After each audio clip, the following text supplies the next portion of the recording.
ನನಗೆ ಸಿಕ್ಕಿದೆ, ಆ ಒಂದು ಅವಕಾಶ ಕೊಟ್ಟಿದ್ದಾರೆ ಅವರು. ನನ್ನೊಂದು ಮಗನಿಗಿನ್ನ ಹೆಚ್ಚಾಗಿ ಅವ್ರ ಎದುರುಗಡೆನೆ ಹೇಳ್ತಾ ಇದ್ದೀನಿ, ಒಂದು ಮಗನಿಗಿನ್ನ ಹೆಚ್ಚಾಗಿ ನನಗೆ ಜೊತೆಗೆ ನಿಂತಿದ್ದಾರೆ, ಮುಂದಕ್ಕೂ ನಿಲ್ತಾರೆ.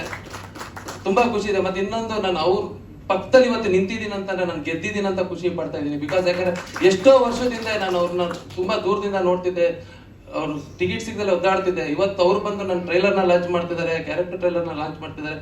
ನನ್ನ ಜೀವನದಲ್ಲಿ ನಾನು ತುಂಬಾ ಪುಣ್ಯವಂತ. ಮತ್ತೆ ಇವತ್ತೇ ಈ ಕ್ಷಣ ಸಿನಿಮಾ ಗೆಲ್ಬಹುದು ಸೋಲ್ಬಹುದು ಅದು ನನಗೆ ಗೊತ್ತಿಲ್ಲ. ನನ್ನ ಪ್ರಯತ್ನ, ನಾನು ಎಫರ್ಟ್ ಹಾಕಿದ್ದೀನಿ. ಡೈರೆಕ್ಟ್ ಏನ್ ಹೇಳಿದ್ದಾರೆ ಅದು ನಾನು ಮಾಡಿದ್ದೀನಿ, ನನ್ನ ಎಫರ್ಟ್ ನಾನು ಹಾಕಿದ್ದೀನಿ 100%. ಬಟ್ ಆದ್ರೆ ಇವತ್ತು ಒಂದು ದೇವರೇ ಬಂದು ನನಗೆ ಒಂದು ಕೈ ಹಿಡಿದು ಮುಂದೆ ಕರ್ಕೊಂಡು ಹೋಗ್ತಾ ಇದೆ ಅಂತ ಇದೆಯಲ್ಲ, ಆ ಒಂದು ಅವಕಾಶ ನನ್ನ ಜೀವನದಲ್ಲಿ ಮತ್ತೆ ಸಿಗುತ್ತೋ ಇಲ್ವೋ ನನಗೆ ಗೊತ್ತಿಲ್ಲ. ಬಟ್ ಈ ಒಂದು ಅವಕಾಶಕ್ಕೆ ನಾನು ತುಂಬಾ ಅಣ್ಣ ತುಂಬಾ ಚಿರಋಣಿಯಾಗಿರ್ತೀನಿ ಅಣ್ಣ. ಯಾಕೆಂತಂದ್ರೆ ನೀವು ನನ್ನ ಯಾವತ್ತೂ ಕೈ ಬಿಡ್ಲಿಲ್ಲ ಅಣ್ಣ. ನನ್ನ ಏನೇ ಬಂದು ಹೇಳಿದ್ರು ತುಂಬಾ ನಂಬುದ್ರಿ, ಬೆಳೆಸ್ರಿ, ಹೋಗೋ ಅಂತಂದ್ರಿ. ಅಂದ್ರೆ ಪ್ರತಿ ಕ್ಷಣದಲ್ಲೂ ನೀವು ಎಷ್ಟೋ ಜನ ನನಗೋಸ್ಕರ ನಿಮ್ಗೆ ಗೊತ್ತಿಲ್ಲ, ನನಗೋಸ್ಕರ ಎಷ್ಟೋ ಜನ ಎದುರಾಕೊಂಡಿದ್ದಾರೆ.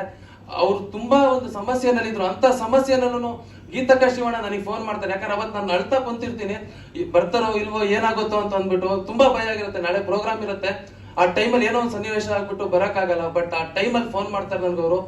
ಆ ಕ್ಷಣ ನನ್ನ ಲೈಫಲ್ಲಿ ನಾನು ಮರೆಯಲ್ಲ. ಯಾಕಂದ್ರೆ ಅವ್ರೊಂದು ಮಾತಂತಾರೆ, ನೀನ್ ನನ್ನ ಮಗ ಕಣ, ತಲೆ ಕೆಡ್ಸ್ಕೊಳಕ್ ಹೋಡ, ಯಾವನೇ ಬರ್ಲಿ ಕಣ, ನಾನು ಇದೀನಿ ಕಣೋಗ, ತಲೆ ಕೆಡ್ಸ್ಕೊಳಕ್ ಹೋಗ್ಬೇಡ, ನಿನ್ ಜೊತೆ ನಾನು ಗೀತಕ್ಕ ಮಾತಾಡ್ತಾರೆ ಇಬ್ರು. ಯಾಕಂದ್ರೆ ಆ ಒಂದು ಪುಣ್ಯ ಲೈಫಲ್ಲಿ, ಆ ಸಿಚುವೇಶನ್ ನನ್ನ ಫ್ಯಾಮಿಲಿ, ನನ್ನ ಅಣ್ಣ, ನಮ್ಮ ಅಪ್ಪ, ನಮ್ ಯಾರೇ ಇದ್ರು ಆ ಸಿಚುವೇಶನ್ ನ ಯಾರ ಕೈಲೂ ಆಗ್ತಿರ್ಲಿಲ್ಲ ಹ್ಯಾಂಡಲ್ ಮಾಡೋದಕ್ಕೆ. ಯಾಕಂದ್ರೆ ಆ ಸಿಚುವೇಶನ್ ಪ್ರಕಾರ ಅವ್ರು ಅಲ್ಲೇ ಹೋಗ್ಬೇಕಾಗಿರುತ್ತೆ. ಬಟ್ ಅವ್ರು ನನಗ್ ಫೋನ್ ಮಾಡಿ ನನಗೆ ಧೈರ್ಯ ತುಂಬ್ತಾರೆ. ನಾನು 1 ಗಂಟೆ ನನ್ ಆ ಒಂದು ಸನ್ನಿವೇಶನ ಹೇಳೋದಿಕ್ಕೂ ಆಗಲ್ಲ, ಅಷ್ಟು ಫೀಲ್ ಆಗತ್ತೆ ನನಗೆ. ನನಗೋಸ್ಕರ ಒಂದು ದೊಡ್ಡ ನೆಟ್ವರ್ಕ್ನೇ ಎದುರಾಗ್ತಾರೆ.